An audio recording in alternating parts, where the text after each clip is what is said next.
क्या धरती पर आने वाले हैं एलियंस? आखिर वैज्ञानिकों ने एलियन को लेकर क्यों कर रखा पूरे विश्व को चकित?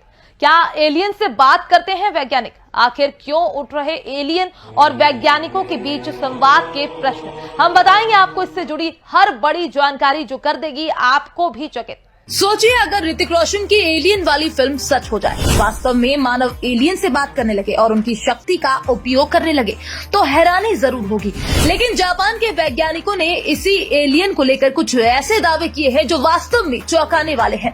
बस इसी के बाद से ये कयास उठने लगे कि क्या फिर से धरती पर एलियन आने वाले हैं? क्या आने वाले दिनों में दुनिया एलियन को करीब से देख पाएगी? आखिर इन सब बातों में कितनी सच्चाई है ये हम आपको आगे बताएंगे, लेकिन इससे पहले इतना समझ लीजिए कि ये बात कोई हवा नहीं है, बल्कि कुछ महान वैज्ञानिक के संकेत के आधार पर लिखी गई है।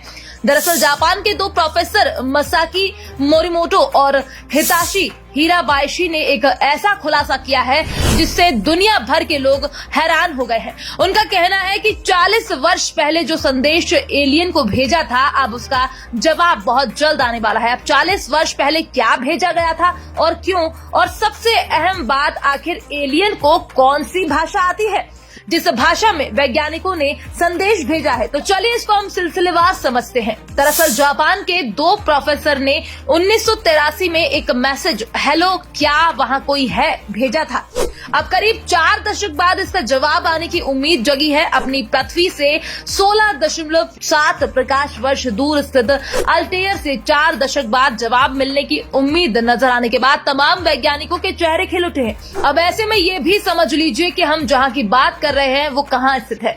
ये अंतरिक्ष के एक्विला तारामंडल में स्थित होने की बात कही जाती है। इसको लेकर अगर एस्ट्रोनॉमर्स की माने तो 1983 में भेजे गए रेडियो सिग्नल का जवाब अब आ सकता है, जो एलियंस के होने की बात पक्की कर देगा। तो वहीं अगर इस मामले को लेकर जापानी आसाही शिंबुन की माने तो जापान के प्रोफेसर मसाकी मोरिमोटो और हिताशी हिराबायाशी ने करीब 40 वर्ष पहले 15 अगस्त 1983 को अंतरिक्ष में रेडियो सिग्नल्स की एक सीरीज प्रसारित करने के लिए अमेरिका में स्टैनफोर्ड विश्वविद्यालय के एंटीना का इस्तेमाल किया था, जिस सिग्नल में धरती के प्राचीन इतिहास के अलावा मानवीय पहचान सहित अन्य सूचनात्मक जानकारी के 13 चित्रों को शामिल किया गया ताकि चित्रों के आधार पर एलियन बातों को समझ पाए। जैसा कि कहा जा रहा है कि रेडियो सिग्नल का जवाब आने वाला है जो एलियंस के ब्रह्मांड में होने की पुष्टि कर सकता है।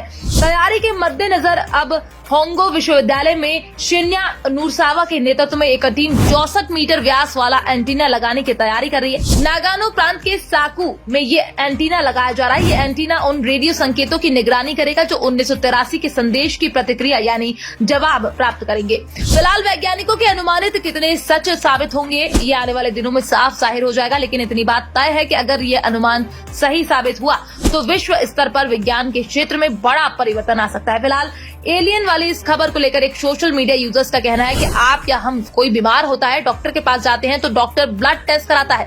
ब्लड टेस्ट का एक साइंटिफिक तरीका है, वैसे ही रेडियो सिग्नल्स को टेक्स्ट में देखने के लिए कंप्यूटर यंत्र व बिजली की जरूरत है। वो एलियंस के पास है तभी मैसेज के रिप्लाई आ सकते हैं। तो वहीं एक सोशल मीडिया यूजर का ये भी कहना है कि ना जाने हमारे जैसे करोड़ों ग्रह हैं जिनमें केवल पृथ्वी ही नहीं और भी ग्रह होंगे जिसमें लोग रहते होंगे, वो भी हम लोगों को खोज रहे होंगे। अंतरिक्ष में हजारों करोड़ों ग्रह है, उसमें केवल पृथ्वी नहीं होगी, लाखों ग्रह होंगे जिनमें इंसान या दूसरे लोग निवास करते होंगे। वैसे आपका इसको लेकर क्या मानना है? अपनी राय हमारे साथ साझा करें। Bureau report, PDN news.